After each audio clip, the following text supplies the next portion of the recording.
so we're halfway through the year. And, you know, on Facebook we do a lot of posts like, you know, is that offer to smack me into next year still on the table?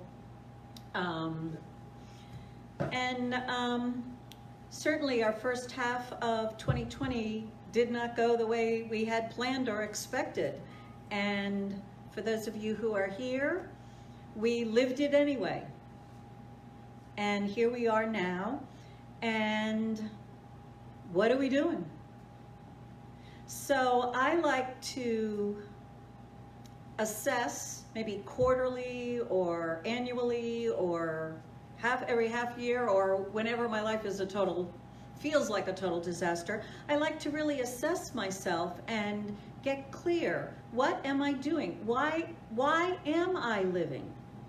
Do I do it anyway? Do I give up? Do I change? Do I need to adjust my approach? Is it me that's the problem? So this past week, I've been more out in the world as things open up. And so got a haircut from my hairdresser. Finally, I mean, it was growing. And after he cut my hair, he says, there's more hair on the floor than there is on your head right now. So I think I had missed 3 appointments or something during this. And I had to adjust. He, you know, given the guidelines of what he felt was best, he said he can't wash your hair, he can't blow dry it afterwards, you have to wear a mask, you have to come in through a side door, which I didn't even know he had, and go directly to his little hair fixing place that's in his home. So, and to make all those adjustments throws me off balance. And I feel like it was distracting me. And then the next day, a good friend of mine, her sister, passed away, and we went to the funeral home to honor her sister and the family, and all, just about everybody who came into the funeral home are friends of mine. And we haven't seen each other. And that desire to be together. And yeah, but wait a minute. And we all have our masks and whatever. And it caught us all off guard. We don't know how to do this physically. We don't know the right behaviors. We don't know how to. We've got to make some adjustments in order to live our life. So in realizing this, that has been my experience, and that may be your experience too, because we keep saying we want the world to get back to normal, or is this the new normal, or, you know, we want to know what to do. We want to know what to think. We want to know how to behave. We want to know how we can be free in expressing ourselves in this very strange, changing world. And if you're like me, you might get knocked off balance. And so I decided to hit the reset button. You know, and of course I saw this on Facebook and all the podcasts, whatever, hit the reset button. And so to get clear once again about what our intentions and our goals are. At the beginning of the year, if you were here, if you were part of this community or other similar communities, or New Year's resolutions, right? You set goals, you set intentions of what you wanted to express, who you wanted to become this year, all that you wanted to do, think, and be. And for those of you in this community, you probably wrote it in a little letter. Remember the letter to yourself? You'll get it at the end of the year. Well, that should be something to read, right? So, so things happened, and what we can do is we can take a step back and assess. Where are we? How are we doing? And have our intentions fundamentally changed? What was important to us in January Is that important to us now? Are we the same people? Maybe we were not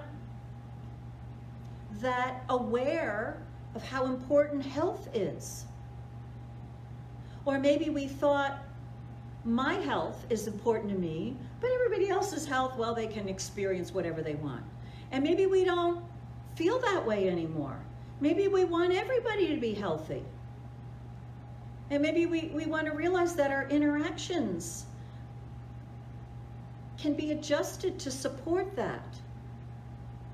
So where are we now? And so we've got these two ways of choosing our future, setting intentions and setting goals. And I think they're both important, and I think they both serve their purpose. But the first thing to set for me, and if you're in a spiritual path, you might agree, is to set your intention. Because an intention comes from the heart. And I pulled out Reverend Lloyd Strom's and Reverend Marcia Sutton's worksheets on the power of intention to remind us of what they are. Intentions are the treasures of our hearts.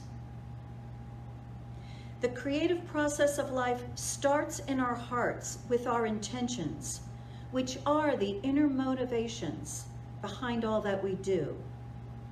And as our intentions flow through our minds, they cloak themselves with imaginary ideas of how they might express themselves through us. And so as these intentions, which come from the heart, move through us, we get these ideas of goals, which is, oh, I want to be in a wonderful relationship with a new person. Well, the intention is love, to express more love. But if we're not aware of that intention, or if we're not connected with that intention, what we do is experience the interference of our fears and our doubts and our beliefs of what is possible for us. And we shift our attention from what we intend to give and express and become to what we want to get.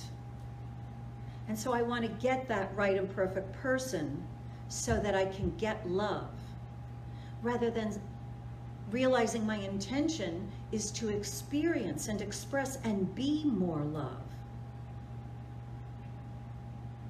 So the intentions from your heart are pure. And what we want to do is we want to become aware when they get cluttered with fear and with worry and with what the world is suggesting. And so those intentions that any of you may have set earlier in this year, check in with them, because those intentions might still be present in you.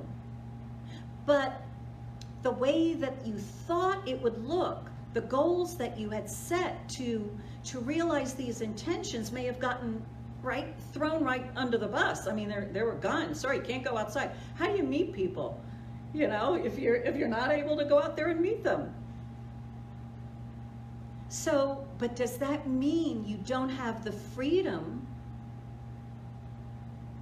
to experience your intention, which is to love? So they go on to say, intentions are always good at their source.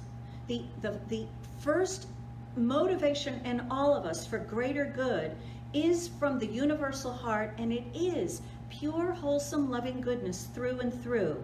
And then the imagination, gets into the act, and we immediately say, well, then I've got to get this, and then I've got to have more money, and then I've got to move to another state. What state is good to move to these days, right? We're all a mess. We're one, right? So there's no better place. So the thing is then, okay, those ideas that I thought could help and support me and follow my intentions are now getting replaced by a little thing that we do in the Science of Mind when we do treatments, by its equivalent or better.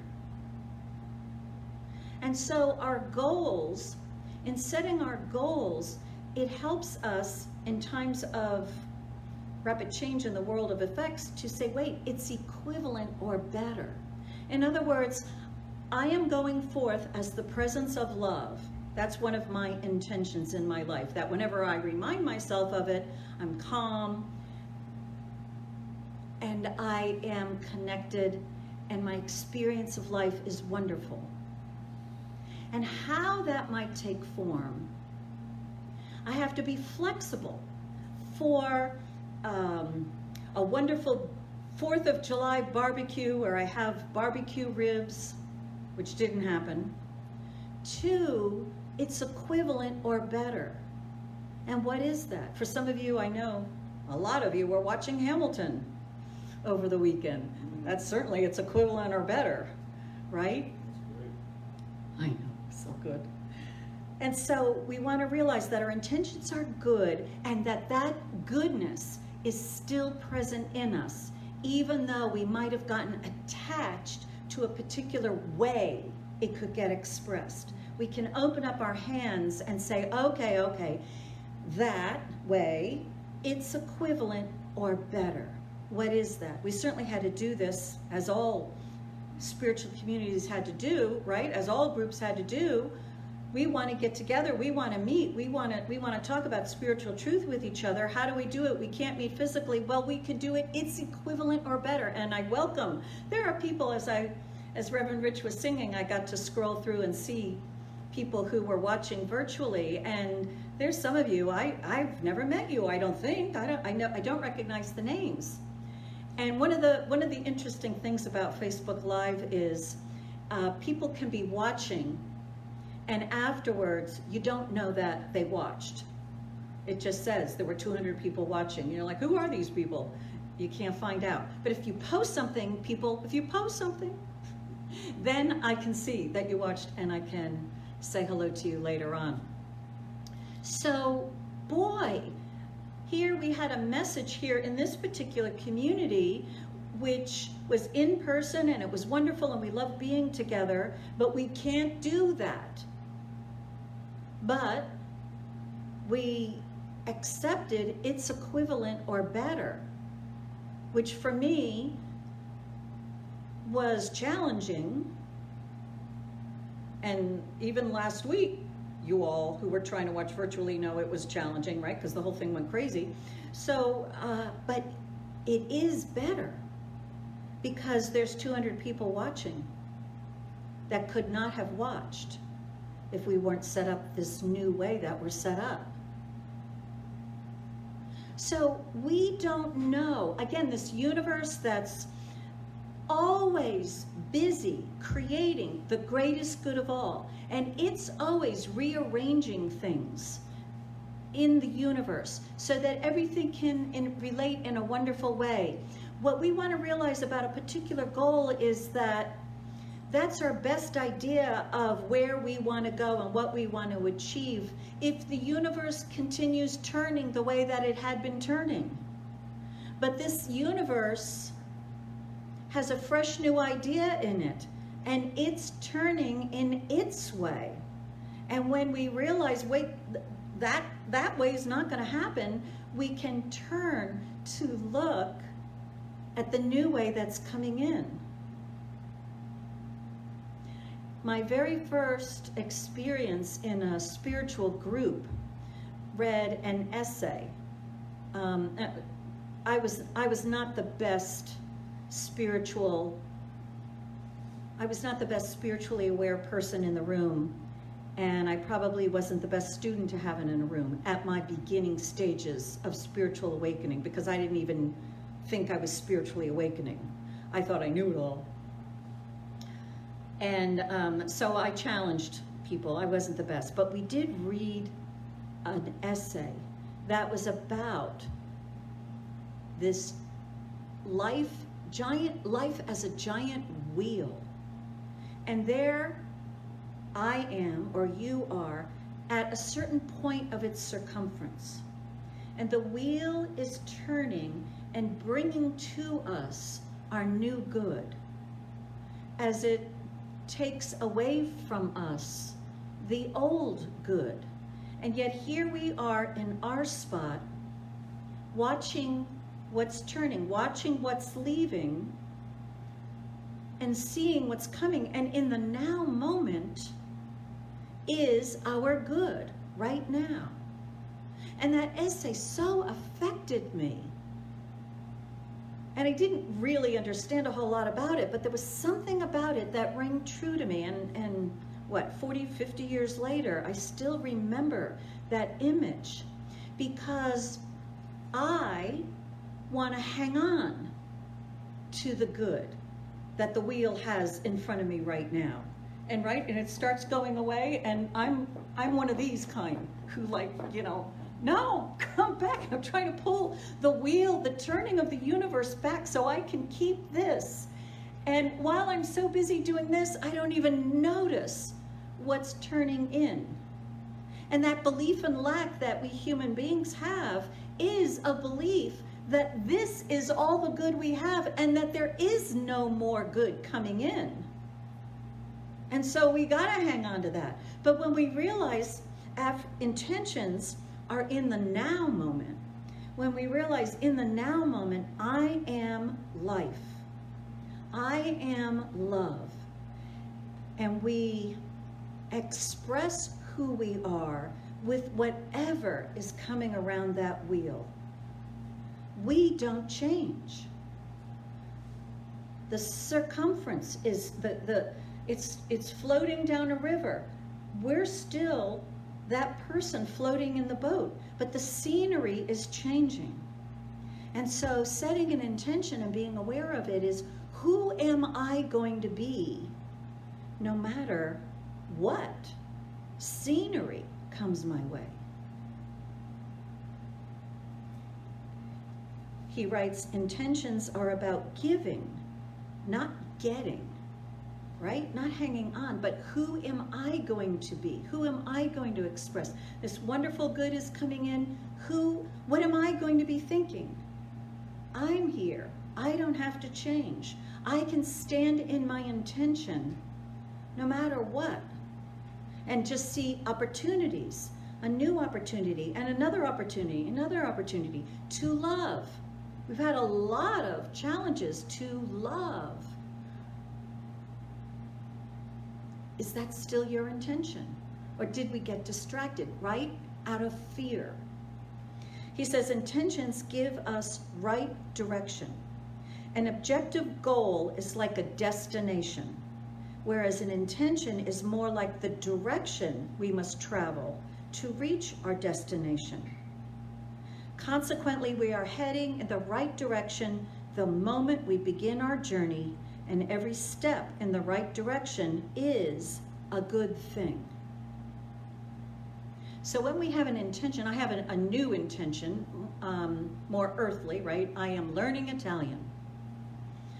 And I have to remind myself of that intention, because the class that I'm in right now is too hard, and I'm the dumbest one in the class as far as speaking Italian goes. It's obvious. The teacher's blah, blah, blah, blah, blah, blah, blah. The other two students are blah, blah, blah, blah, right back, and I'm like, what? What? How do you say what in Italian? What? Cosa? What? Is that it? Cosa? Ugh.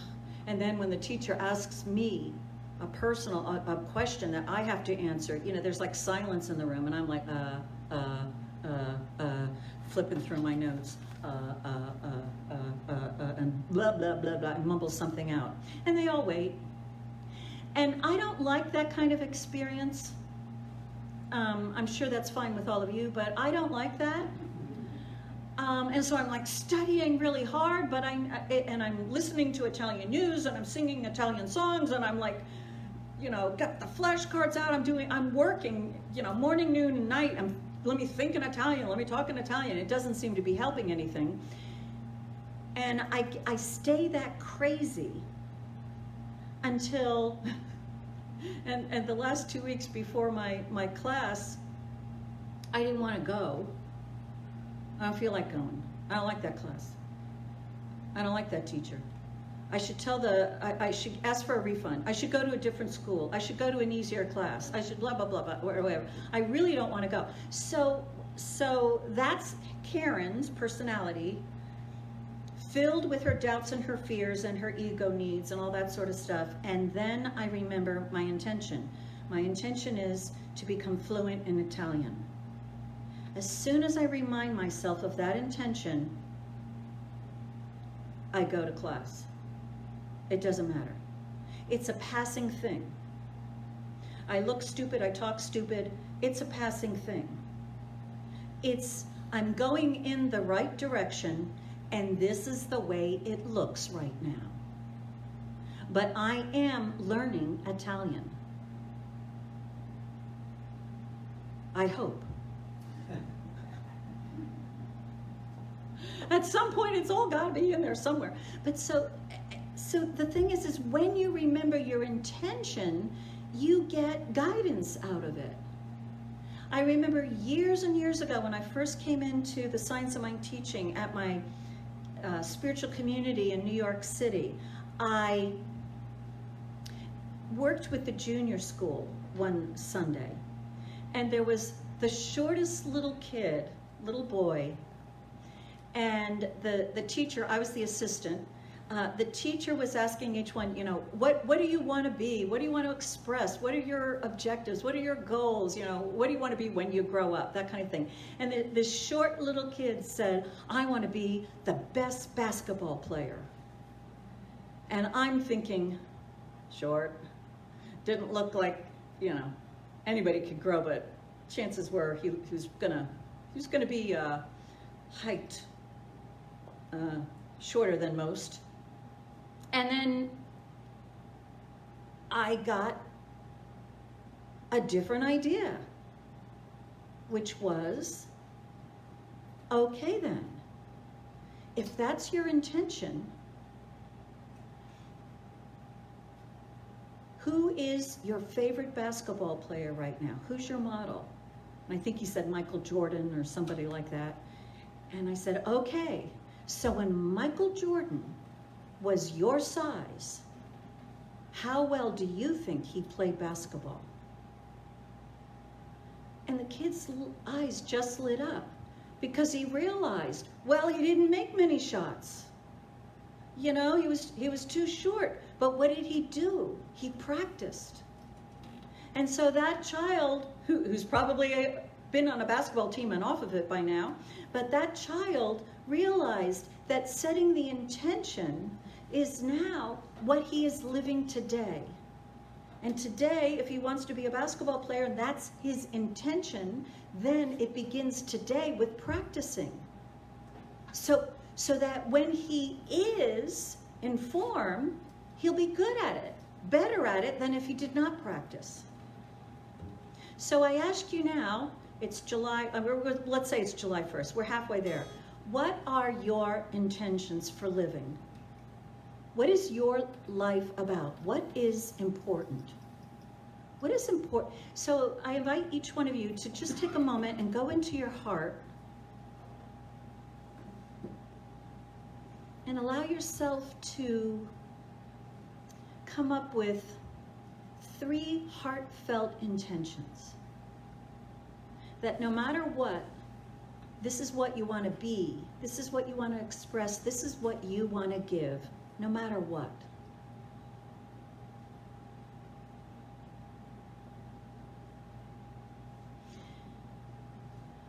We have that wonderful story of Viktor Frankl, who was in the concentration camp. And he was getting bounced around by it until he remembered and reminded himself of his intention.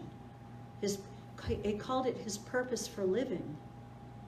But he was able to express that intention, even there, with care and love and support of those people around him, even there. And so an intention will not be limited by the outside circumstances. It's in your heart and you can be that. And so for every intention that rose up in you, what we want to do is create an affirmation. Because Lloyd Strom and Marcia Sutton say, affirmation activates our intention. The way that we activate intentions in our lives is with affirmation. The moment we proclaim ourselves to be that which we are intending to express, our intentions become fully active. This is because an intention is the alpha, the beginning state of our creative process. And an affirmation is a statement that serves as the omega, or the fulfillment of our creative expression. So when an intention is combined with an affirmation, this combination becomes the alpha and the omega, or the beginning and the fulfillment of our creative expression. In a practical sense, we can use the practice of meditation to develop clarity about our intentions, and then we can use affirmative prayer and affirmations to activate them. So, I invite you to rethink about who you are right now, still on the planet. So far, so good. And now, what is still or newly important to you? And then, what is a good way of saying that? My intention is to know more and more love. That's my intention. And so I changed it to that affirmation, which I shared before, right? I am going forth as the presence of love. Doesn't matter where I go forth. Oh, I am going forth. And believe me, when I remind myself of that intention and I say that affirmation to myself, I am able to go forth anywhere. Anywhere. Because I know I'm clear, I'm centered. So let's take a moment and we'll have some music and we'll think about those intentions. And I'll come back and I'll do a special spiritual mind treatment to set those intentions into the law.